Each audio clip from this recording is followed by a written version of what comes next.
Dalam tradisi Yahudi, terdapat keyakinan kuat tentang datangnya seorang Mesias pada akhir zaman. Mesias ini digambarkan sebagai keturunan Nabi Daud yang akan memulihkan kejayaan Bani Israel, membangun kembali Bait Suci di Yerusalem, mengumpulkan orang-orang Yahudi dari seluruh dunia, dan menegakkan hukum Taurat secara penuh.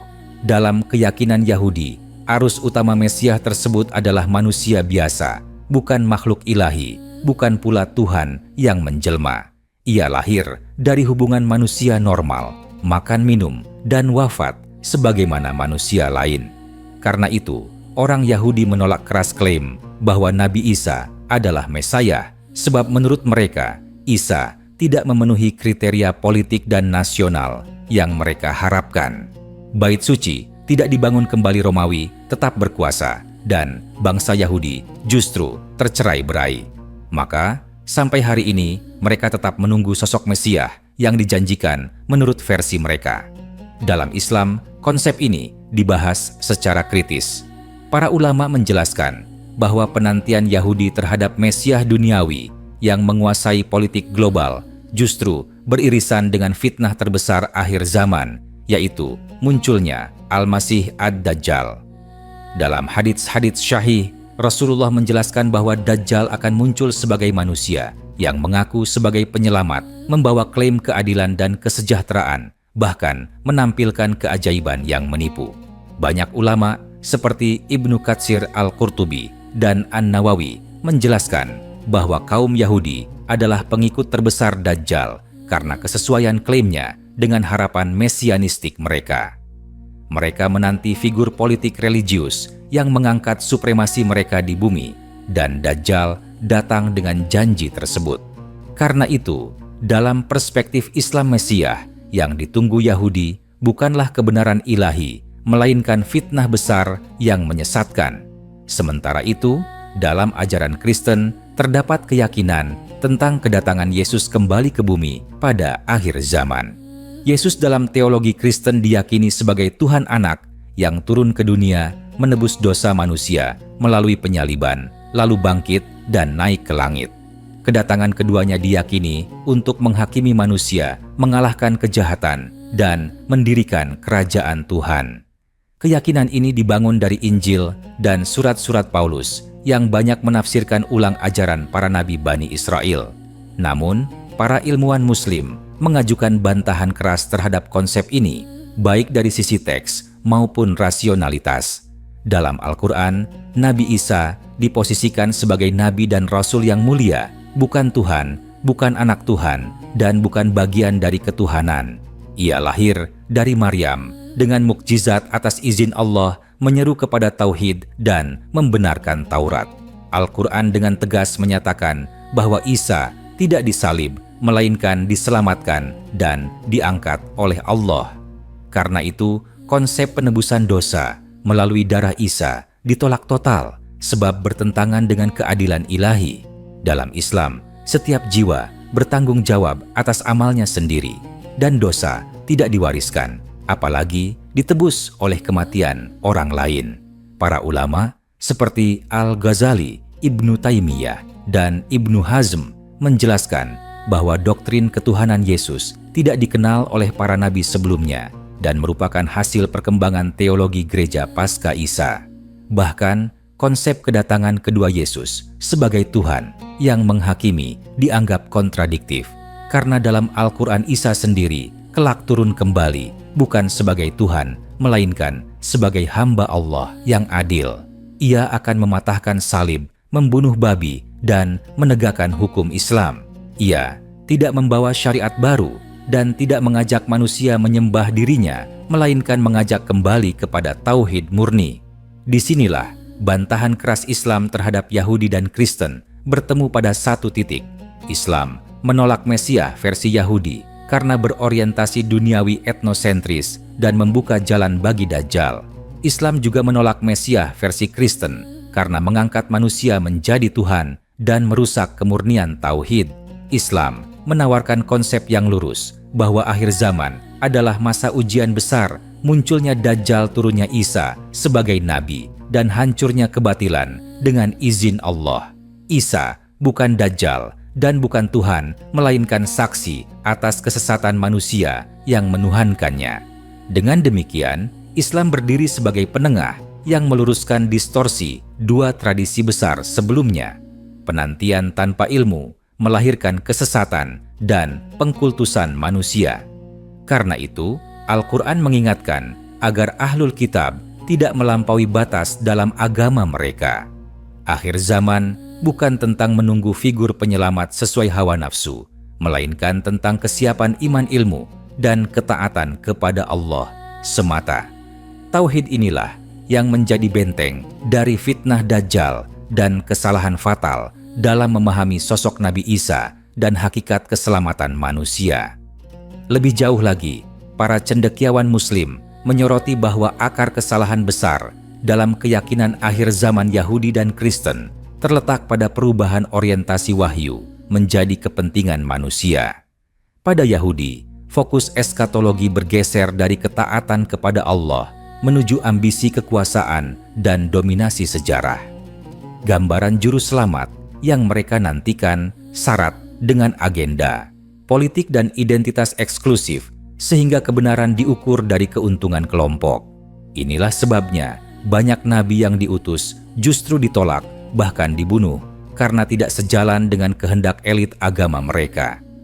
Al-Quran berulang kali menyingkap pola ini sebagai peringatan bahwa menunggu tanda langit tanpa membersihkan hati hanya akan menambah kebutaan batin.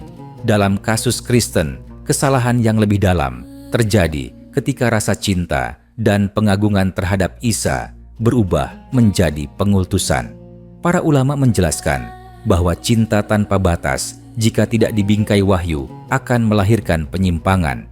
Injil-injil yang beredar tidak diturunkan dalam bentuk kitab yang terjaga seperti Al-Quran, melainkan ditulis puluhan tahun setelah Isa oleh murid dan pengikutnya dengan bahasa dan budaya berbeda.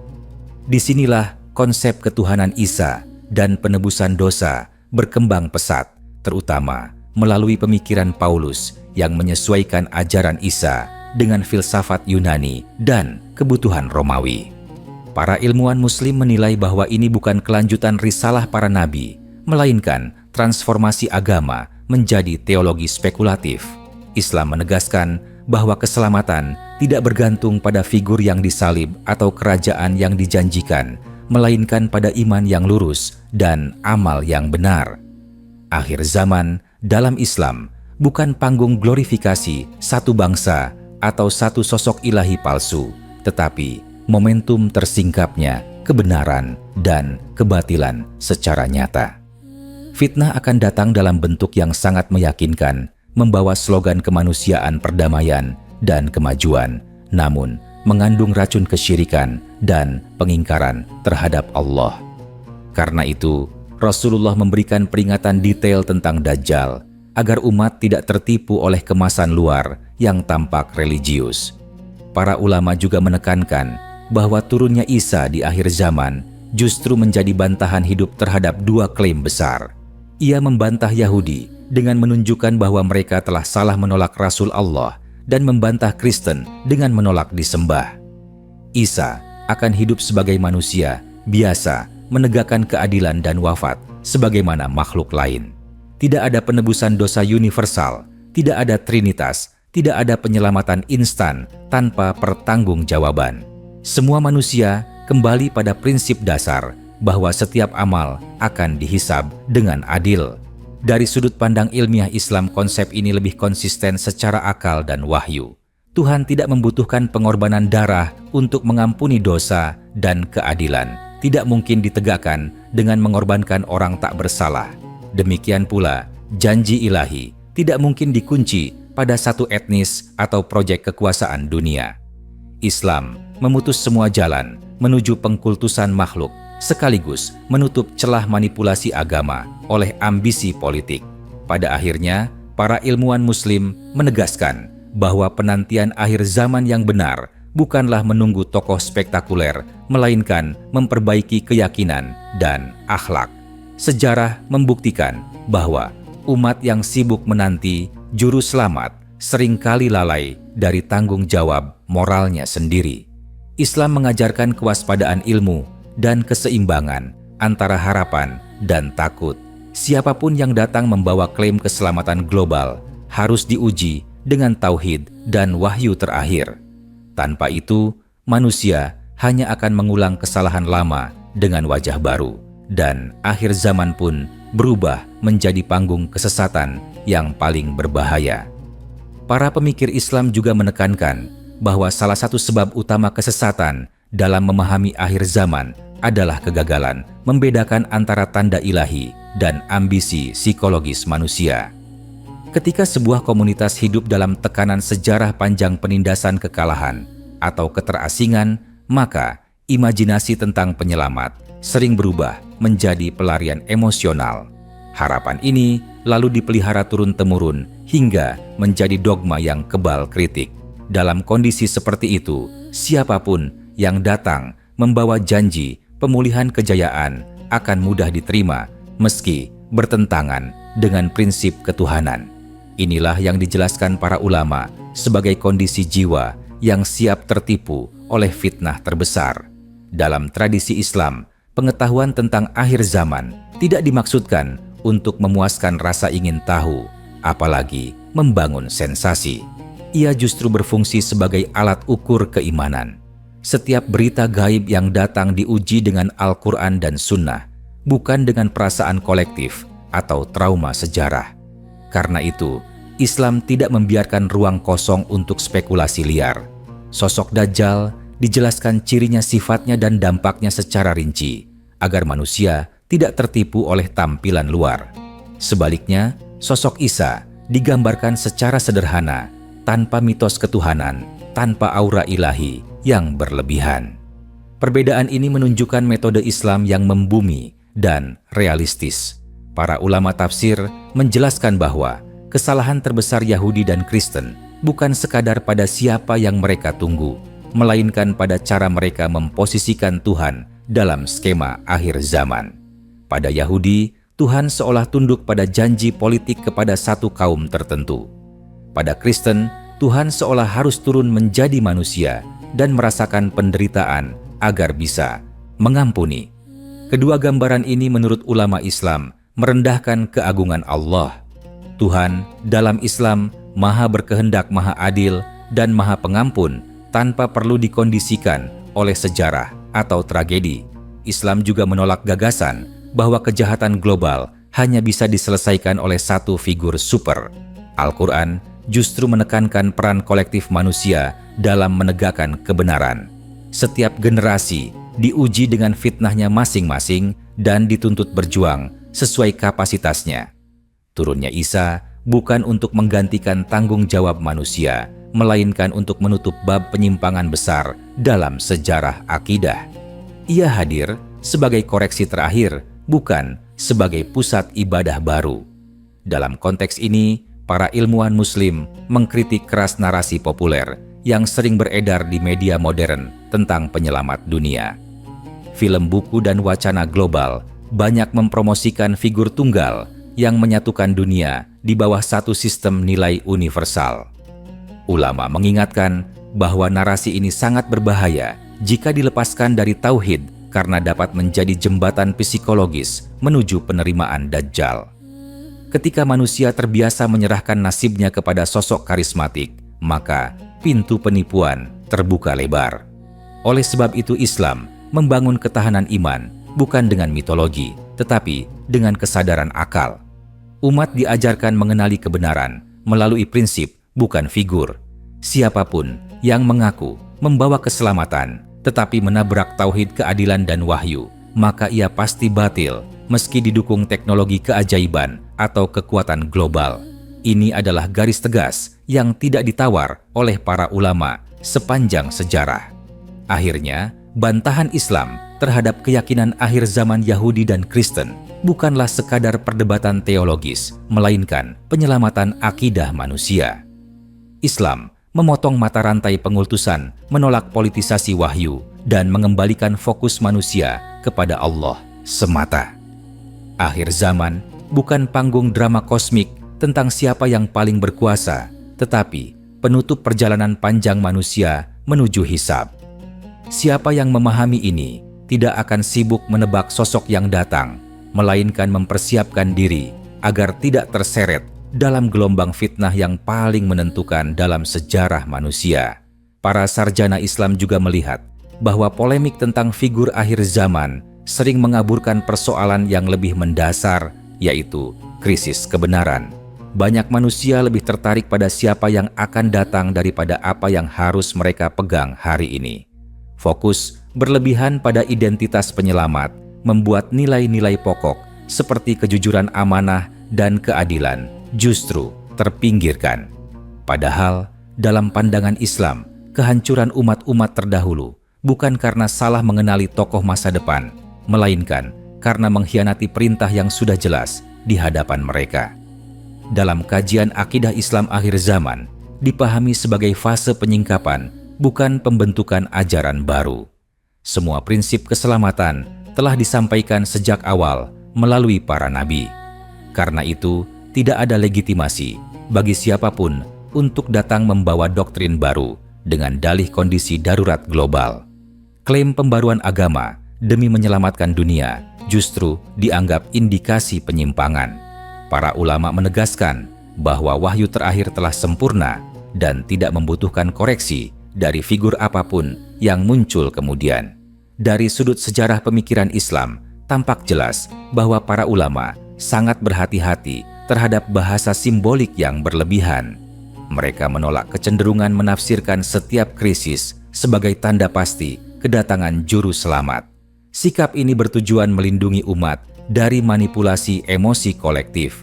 Banyak gerakan sesat dalam sejarah lahir dari klaim eskatologis yang memanfaatkan kegelisahan masyarakat. Dengan pendekatan ilmiah, para ulama membangun pagar metodologis agar iman tidak diseret oleh sensasi zaman. Islam juga menempatkan akal sebagai alat verifikasi, bukan penentu wahyu. Ketika sebuah klaim bertabrakan dengan fitrah keadilan, maka klaim tersebut gugur. Tuhan yang Maha Adil tidak mungkin mengikat keselamatan pada pengakuan formal terhadap sosok tertentu sambil mengabaikan amal dan niat manusia. Prinsip ini membuat ajaran Islam lebih stabil menghadapi perubahan zaman dan tidak bergantung pada figur karismatik yang bisa disalahgunakan. Dalam perbandingan ini terlihat bahwa Islam mengurai persoalan akhir zaman dari akar terdalamnya, yaitu hubungan manusia dengan Tuhan. Selama relasi ini rusak, maka kehadiran tokoh apapun tidak akan membawa keselamatan sejati. Karena itu, Al-Quran berulang kali mengingatkan agar manusia tidak tertipu oleh tampilan luar dan janji besar. Kebenaran tidak diukur dari kemenangan cepat atau dukungan massa, melainkan dari kesesuaian dengan wahyu. Para ilmuwan Muslim juga mengingatkan bahwa akhir zaman bukan hanya peristiwa kosmik, tetapi ujian moral yang sangat personal. Setiap individu akan diuji dengan pilihan kecil yang mencerminkan loyalitasnya kepada Allah atau kepada hawa nafsu.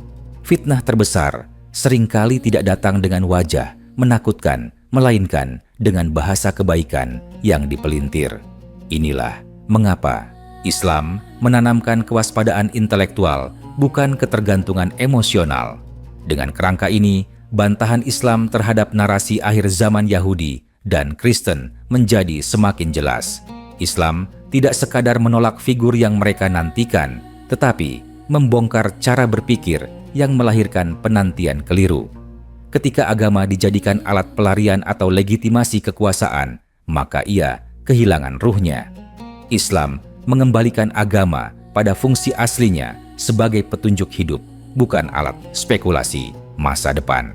Akhir dari semua pembahasan ini bermuara pada satu kesimpulan besar, bahwa keselamatan tidak datang dari langit dalam bentuk tokoh yang memenuhi ekspektasi manusia, tetapi tumbuh dari kesetiaan kepada kebenaran yang sudah diturunkan. Siapapun yang memahami prinsip ini akan tetap teguh, meski dunia dipenuhi klaim penyelamat. Ia tidak akan silau oleh janji besar dan tidak akan goyah oleh ketakutan global. Inilah sikap iman yang diajarkan Islam menghadapi akhir zaman dengan tenang sadar dan bertanggung jawab. Pendekatan Islam terhadap isu akhir zaman juga menolak kecenderungan manusia untuk mempersonalisasi kebenaran. Kebenaran dalam Islam tidak bergantung pada karisma individu suara mayoritas atau kekuatan struktur global. Ia berdiri di atas prinsip yang konsisten sejak penciptaan manusia. Karena itu, para ulama menegaskan bahwa ukuran keselamatan bukanlah berada di barisan siapa, melainkan berpijak pada nilai apa. Pandangan ini mematahkan logika banyak tradisi yang menggantungkan harapan pada figur tunggal sebagai solusi total bagi kerusakan dunia. Dalam kajian teologi Islam, kerusakan global dipahami sebagai akibat akumulasi dosa ketidakadilan dan pengingkaran, bukan semata absennya pemimpin ideal. Maka, solusi yang ditawarkan Islam bersifat korektif dari dalam, bukan menunggu intervensi dramatis dari luar. Ketika manusia memperbaiki hubungan dengan Allah dan sesama, maka perubahan terjadi secara nyata. Sebaliknya, menunggu penyelamat seringkali membuat manusia pasif dan memindahkan tanggung jawab moral kepada pihak lain. Para pemikir Muslim juga mengkritik konsep penghakiman akhir zaman yang dipersonalisasi pada makhluk. Dalam Islam, pengadilan tertinggi berada langsung di tangan Allah tanpa perantara ilahi yang disakralkan. Ini menjaga kemurnian keadilan dan menghindari konflik kepentingan teologis.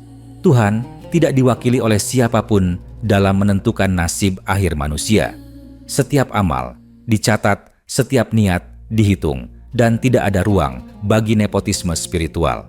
Lebih jauh, Islam menolak pencitraan akhir zaman sebagai era kekacauan tanpa makna. Al-Quran justru menggambarkannya sebagai fase pemisahan yang jelas antara kebenaran dan kebatilan. Kaburnya batas hari ini bukan alasan untuk menunggu esok, melainkan peringatan untuk mempertegas sikap. Dengan demikian, pengetahuan tentang akhir zaman berfungsi sebagai pendorong etika, bukan konsumsi wacana spekulatif. Dalam sejarah Islam, para ulama besar tidak pernah membangun pengaruhnya melalui klaim kedekatan khusus dengan peristiwa akhir zaman. Mereka justru dikenal karena kedalaman ilmu konsistensi akhlak dan keberanian menegakkan kebenaran di zamannya masing-masing. Ini menunjukkan bahwa kemuliaan dalam Islam tidak lahir dari klaim eskatologis, tetapi dari kontribusi nyata bagi kemaslahatan manusia. Islam juga mengajarkan bahwa fitnah terbesar sering datang ketika agama dipisahkan dari akhlak. Ketika simbol lebih penting daripada substansi, maka jalan menuju penyesatan terbuka. Banyak orang dapat berbicara tentang Tuhan surga dan akhir zaman, namun lalai terhadap kejujuran dan keadilan. Inilah kondisi yang paling rawan dimanfaatkan oleh sosok penipu yang memahami psikologi massa lebih baik daripada mereka memahami wahyu. Karena itu, para ilmuwan Muslim menekankan pentingnya pendidikan akidah yang kokoh, bukan sekadar pengetahuan populer. Umat yang memahami prinsip dasar tauhid tidak mudah terombang-ambing oleh narasi besar yang dikemas dengan bahasa religius. Mereka mampu membedakan antara seruan ilahi dan propaganda spiritual. Keteguhan semacam ini menjadi benteng paling efektif menghadapi fase sejarah yang penuh kebingungan. Akhirnya, Islam mengarahkan pandangan manusia dari ketergantungan pada masa depan menuju tanggung jawab di masa kini. Akhir zaman bukan alasan untuk melarikan diri dari dunia, melainkan momentum untuk memperbaiki sikap terhadap dunia. Siapa yang hidup dengan kesadaran ini tidak akan terjebak dalam euforia penantian atau ketakutan berlebihan. Ia berjalan di atas keyakinan yang stabil bahwa kebenaran tidak pernah membutuhkan drama untuk tetap benar, dan bahwa Allah tidak pernah bergantung pada manusia untuk menegakkan kehendaknya.